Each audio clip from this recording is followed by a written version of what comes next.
Good morning and welcome to Dawlish Library's Saturday Storytime. We've got another story for you this week about our friend Bernard Bear and his latest adventure, and it's called Bernard Bear and the Seaside Show. It was a beautiful sunny morning and Bernard decided the best thing to do was to go and play on the beach. He might do a bit of swimming and a bit of sunbathing. He had another idea. I could take a picnic. And so Bernard went into the kitchen and found the big family picnic basket. He filled it with all the food that he liked to eat. He put it onto his flying carpet and flew down to the beach. There was nobody at the beach. Bernard was the only one there. Oh, I've got it all to myself, he said. He sat on his flying carpet and watched as the boats came in the distance. Bernard waved at the people on the boat, and he's sure, even though they were a long way away, they waved back. Bernard led down on the flying carpet and decided he'd do some sunbathing. After a little while, he was sure he heard a voice. "Hello, hello." "Who's that?" said Bernard. He looked around, all round the beach, but he was still the only one there. Or perhaps I'd nodded off and I was hearing things. He led back down. "Hello, hello." Bernard looked up. This time he looked out to sea, and out in the sea he could see a mermaid. "Can I help you?" he said. "Oh," the mermaid said, "I really like to dance, but I've got nobody to dance with. Would you dance with me?" "Well, I would, but I can't hear any music," said Bernard. The mermaid said, "I can hear music." Bernard said, "No." She said, "Try this." And the mermaid handed Bernard a great big shell. Bernard caught hold of the shell and put it to his ear. As if by magic, he could hear music. "Oh, that's clever."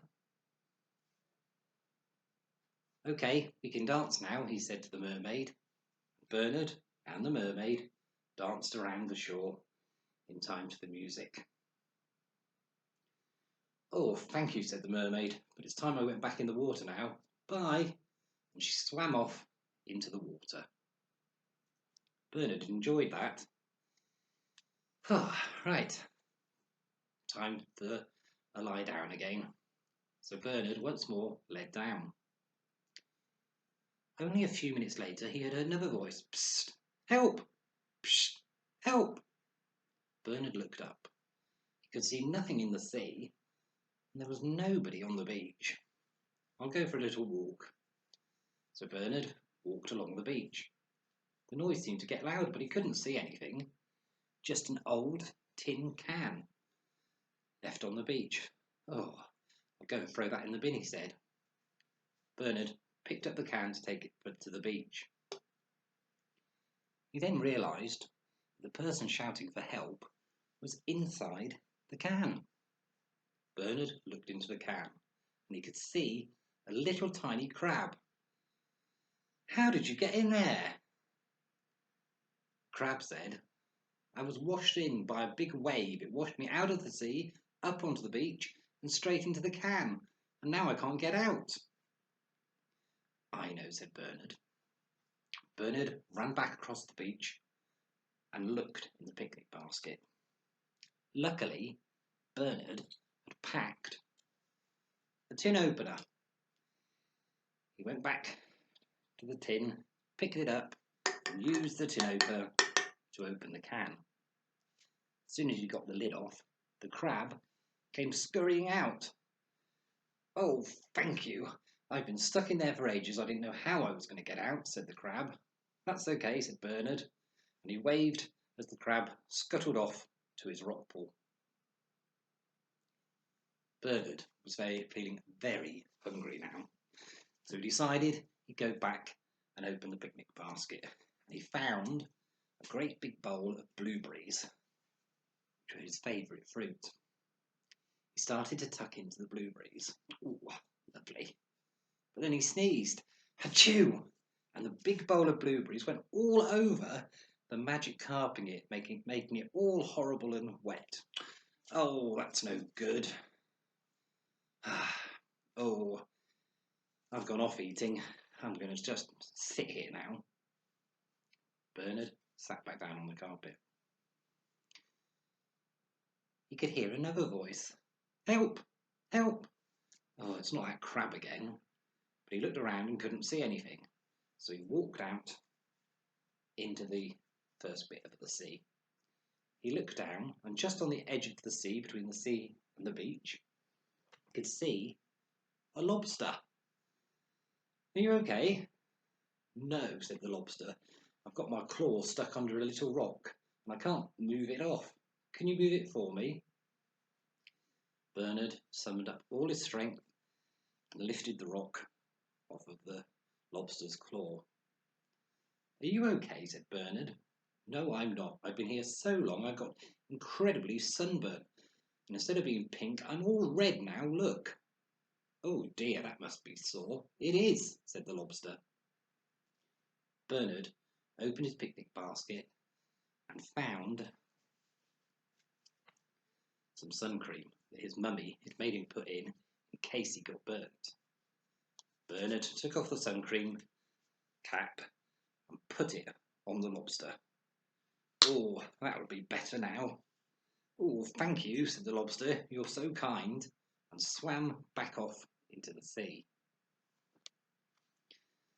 Oh, I'm getting no rest at all, said Bernard. This was meant to be a nice, peaceful day. He led back down on the carpet. I know, before anything else happens, I'm going to have something else to eat. So he opened the picnic basket and pulled out a big tub of strawberries. Oh, they'll go down well. Bernard tucked into the strawberries. A few seconds later, he heard some more shouting. Help! We're stuck! It made Bernard jump, and he dropped the bowl of strawberries all over the carpet. They made it all red and wet. Oh, I keep having accidents. Right, now what's happening? And off he went along the beach. In the shallowest part of the sea, he came across a jellyfish and an octopus. What's the matter? Said Bernard. But they were all stuck together. They'd been wrestling and play wrestling, and they've got all their legs stuck together. Okay, I'll untie you, said Bernard. And very carefully, one by one, he undid the octopus and the jellyfish's legs. Thank you, they said, and swam off into the sea. All this helping people had made Bernard incredibly hungry. He'd only had a couple of blueberries and a couple of strawberries, and he dropped most of them on the carpet. Oh, he went back, opened the picnic basket, and took out a tub of yoghurt. Oh, I like yoghurt. It's sweet and tasty. He started to tuck into the yoghurt. But as he was tucking into it, there was a great big gust of wind, and a big wave came and fell on the beach just near him. It made Bernard jump, and he dropped the tub of white creamy yoghurt all over the carpet. The carpet's soaking wet now. It's got blueberries, strawberries and yoghurt all over it, and I've not got any of it in my tummy. Bernard left the carpet and the picnic basket to walk into the town to see if he could buy some sweets. He went to the sweet shop and he waited outside. There was a long queue of people. All of them were looking a little sad, and Bernard listened in to what they were saying. What they were saying was that the red arrows were meant to be coming and doing a flying display all over the town today, but unfortunately a couple of the planes had broken down and they wouldn't be able to do it. Bernard had an idea. He went back to the flying carpet, sat on the carpet and said the magic words, fly away. The carpet hovered in the air, flew up into the air, and Bernard started doing his own flying display, flying around. People started gathering below and pointing. Hey! They were really pleased. Bernard thought to himself, well, I may not be a red arrow, but I am managing to do a display. As Bernard flew round, something very strange started to happen. The foods that he dropped on the carpet started coming out of the back. There was a blue trail from the blueberries, a white trail from the yoghurt, and a red trail from the strawberries. Bernard flew round and round. The people below were amazed, pointing at Bernard and saying, look, he's almost like a proper red arrow. He's flying and doing acrobats. And he's even got the streams coming out of the back, like a proper red arrow would. Bernard was very excited.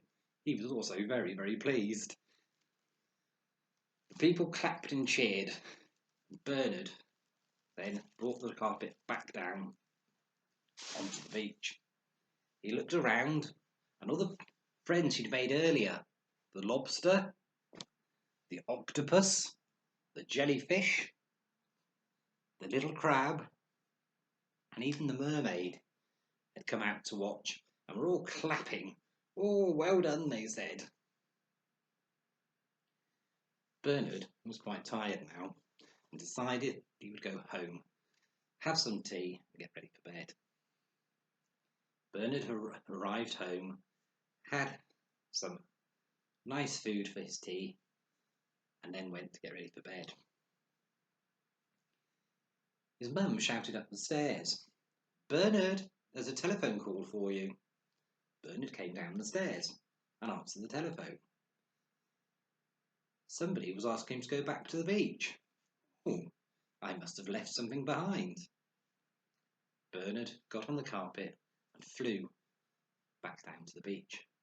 When he arrived, he hadn't left anything behind. There was a huge crowd of thousands and thousands of people who had all stayed behind and wanted to say thank you to Bernard. Even better, the mayor had come out. And to say thank you to Bernard for doing such a wonderful display and making everybody happy, she handed him a special gold medal. Bernard put it on. He was very, very proud. Everybody clapped and cheered. And although Bernard hadn't got any sunbathing done, he dropped all his favourite foods onto the carpet. He'd had a wonderful day. He'd helped lots of people and he'd made lots of people very, very happy. Well, I hope you enjoyed that. We'll be doing another Bernard story next week, another adventure that he's doing.